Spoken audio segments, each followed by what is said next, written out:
Women in the United States were encouraged to work in factories during World War II, as the men had to go to war. A propaganda poster entitled "Rosie the Riveter" communicated to women the importance of helping the war effort and has now become a symbol of the women's rights movement as a whole. Rosalind P. Walter grew up in Long Island, New York. Though her family lived comfortably, the young ambitious Walter chose to join millions of other women supporting the troops during World War II. The role of Walter and other women who joined the efforts was to arm troops with mutants, warships, and aircraft, which basically means they tried fighting in the war like men did. Rosie the Riveter emerged as a cultural symbol in the U.S. She inspired thousands of women to take up jobs in the munitions industry, manufacturing war supplies. Rosie the Riveter was a fictional character created by the government of the United States to encourage women to go to work during World War II. The female percentage of the workforce in the United States increased from 27% to nearly 37%, although it was hard for women to work in factories because they also had to take care of their children and their home.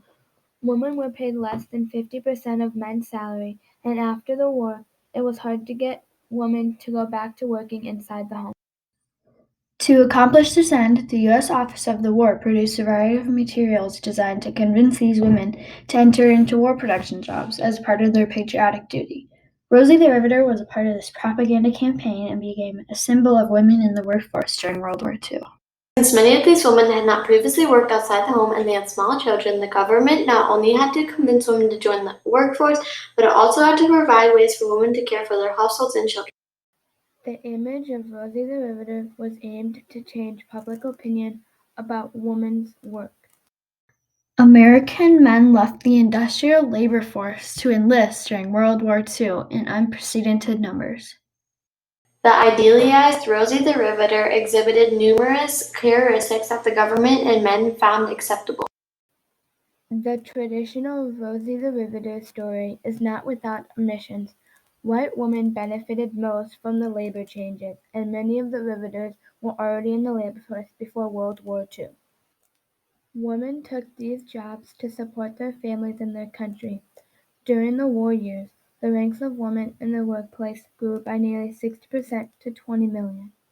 Approximately 300,000 were the women ordnance workers who were most closely associated with Rosie the Riveter.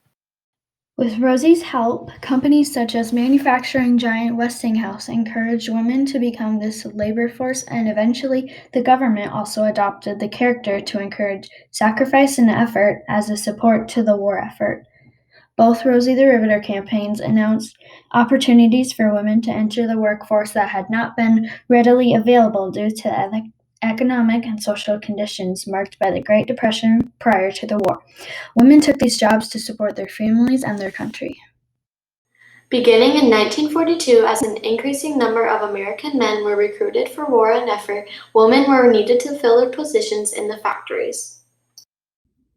Rosie the Riveter was a star of a campaign and recruiting female workers for defense industries during World War II, and she became perhaps the most iconic image of working women. Some women served near the front lines in the Army Nurse Corps, where 16 were killed as a result of direct enemy fire. 68 American servicewomen were captured as prisoners of war in the Philippines. Rosie the Riveter was an iconic poster of a female factory worker, flexing her muscle, exhorting other women to join the World War II, with decoration that "We Can Do It" poster was aimed at boosting morale among workers in the World War II factories producing war material. I didn't want fame or fortune, Freely told People magazine in 2016 when her connection to Rosie first became public, but I did want my own identity.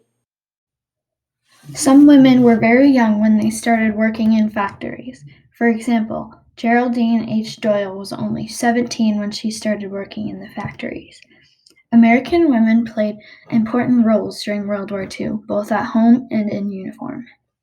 Around 5 million civilian women survived in the defense industry and elsewhere in the commercial sector during World War II with the aim of freeing a man to fight. From 1940 to 1945, during the years of the war, the female workforce increased from 27% to nearly 37%. More than half of these women took up tough jobs in the defense industry. By 1943, the U.S. aircraft industry employed over 3,001,100 women. It was 65% of the total employees in the industry, which was less than 1% in pre-war years. During the war, millions of women entered manufacturing and the workforce in general.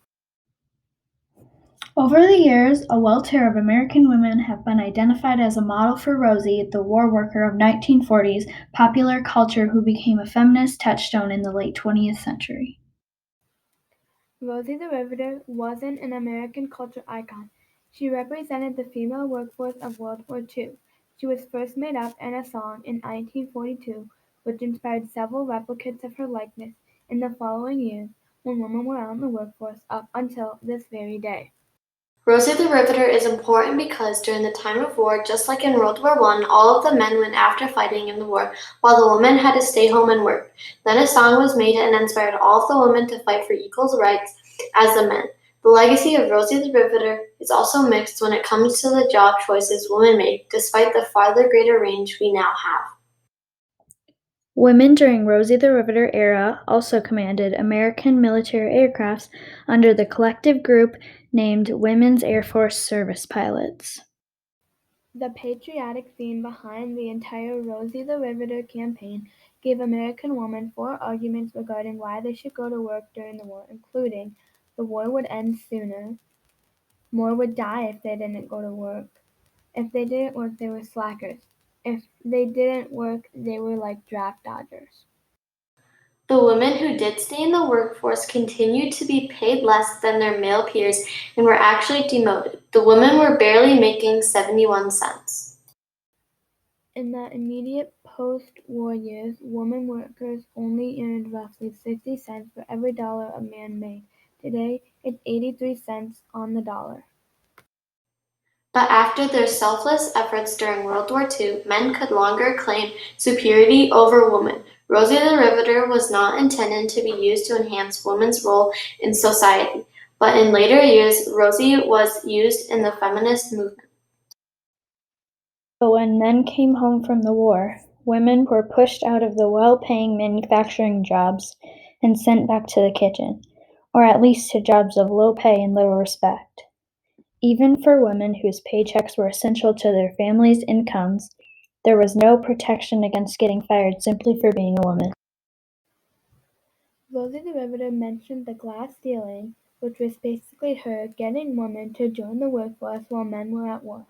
She also wanted women to be paid the same as men since they were getting paid less. According to some historians, Rosie the Riveter was developed as a moral booster to uphold the production rate in factories, rather than a call to women to do men's jobs. Women in War Jobs campaign is considered to be the advertising industry's most successful recruitment campaign in the USA. Yet despite her success, Rosie was forced off the factory floor when the war ended, her achievements buried in books, all her accomplishments wiped out of her consciousness. She had proven her abilities, but she remained that cultural enigma, a woman in a man's job.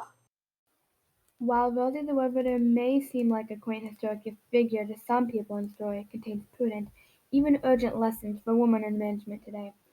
The United States government and Americans in general refer to these women as Rosie the Riveter.